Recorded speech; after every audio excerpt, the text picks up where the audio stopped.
Clearly, we've seen Airbnb move to onboard more traditional properties to the marketplace, which, as you mentioned, has shifted somewhat the pricing structure from strictly a guest paying a service fee to also the host paying either some fixed fee or a host and guest fee. What is your view on how Airbnb can really compete with traditional OTAs in that traditional property game? So I think that's the where it remains sort of authentic to Airbnb's mission of a world where people can belong anywhere. I mean, that could mean they belong in a hotel, or it could mean a service department. It could mean all of these things. Predominantly, it means staying in someone else's home. Um, I think where Airbnb will compete against um, the traditional OTAs is Airbnb is more than just transaction based.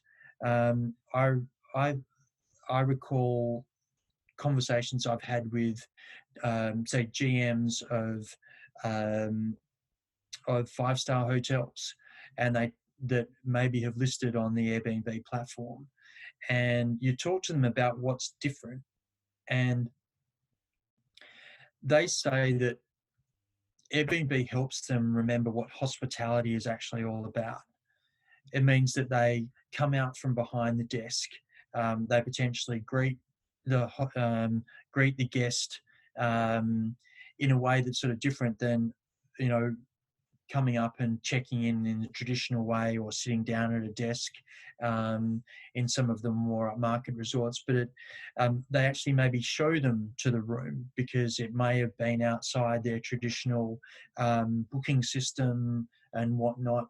They show them the room. They maybe say, here's the mini bar. And when they check out, they return the room key or the room card in a different way than maybe they've that business of traditional hospitality has evolved into. And so I think that that's a way that Airbnb would continue to be able to differentiate itself from those traditional OTAs, in as much as there's more. It's not just a transaction that has taken place. There's something more to it. There's the human element, even though that human element can be virtual. And do you think that in the long run, whether that's 5, 7, 10 years time, the supply side is effectively completely commoditized across all of the OTAs, including Airbnb? So you'd see, arguably, that Airbnb would have probably more individual homes, or if the majority of them list in the market versus the bookings or the Expedias.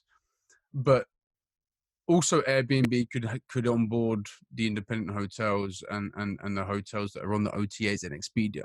Do you see that the supply side is going to be completely commoditized in that long run? And if so, what do you see the effects of that to be?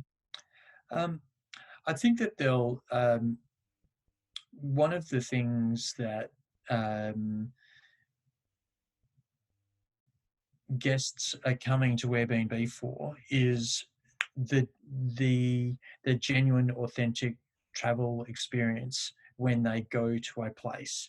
Um, I'm not sure I can imagine a time where everything is as commoditized. I think one of the risks that the OTAs have that um, um, Airbnb has.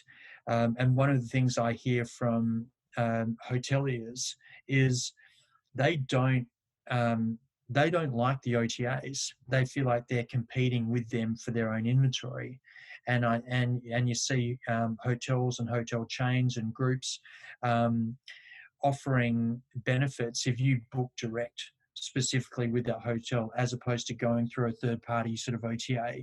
And that's because they don't want to they don't want to be beholden to a third party OTA to compete with their own inventory. And I think that as um, information on the internet becomes more freely available and transparent, how people find places to stay could effectively be different. And so I think that far more in the future, we'll see people going directly to properties as opposed to through a third party OTA. I think that's one thing. How that may represent a risk to Airbnb, I think, is along the lines of um, um, individual hosts may have their own website, so they might find that they're booked out 90. There might be a home or an apartment that's booked out 90% of the time. You know what? Many of those people might want to come back again and again and again. Those hosts have the opportunity to market directly to their guests again and again, and that may be something. Now, I don't believe that's an issue so far for Airbnb, because they keep um, they they do more than enough to get guests to come back to the Airbnb platform. It's so simple. They value the reviews and their standing on Airbnb. There's the right kind of insurance that's built in on Airbnb. They can trust where they're staying. So there's a lot. Of reasons why people will continue to come back to Airbnb in the numbers, if not more so than they have so far. Mm. Do you think Airbnb entering the traditional hotel space versus OTAs will drive the take rate down lower than the 14% it roughly is? Um, I think so. Whether it drives it down or whether it goes up, I think could be quite different. A lot of that will, uh, are the property owners on the traditional hospitality side, are they driven by is it price or occupancy? What are they willing to give up? And the thing that Airbnb brings is so much organic traffic of people coming to Airbnb that it's um, uh, that could effectively be a far more cost-effective driver of demand than um, uh, paying an OTA a significant take rate than what they're currently doing. And I think that there'll be a balance as well. So I think we've got some time to go before. I don't think it's a matter of like sort of picking winners or losers at this stage. I think there's a lot of runway in this space, but at the same time, things can um, things can be turned on their head pretty quickly. Mm. And do you think that because Airbnb drives a high proportion of organic traffic, they could effectively charge the hotels less than the OTAs who have to pay Google for traffic? Yeah, I think that that could be an outcome.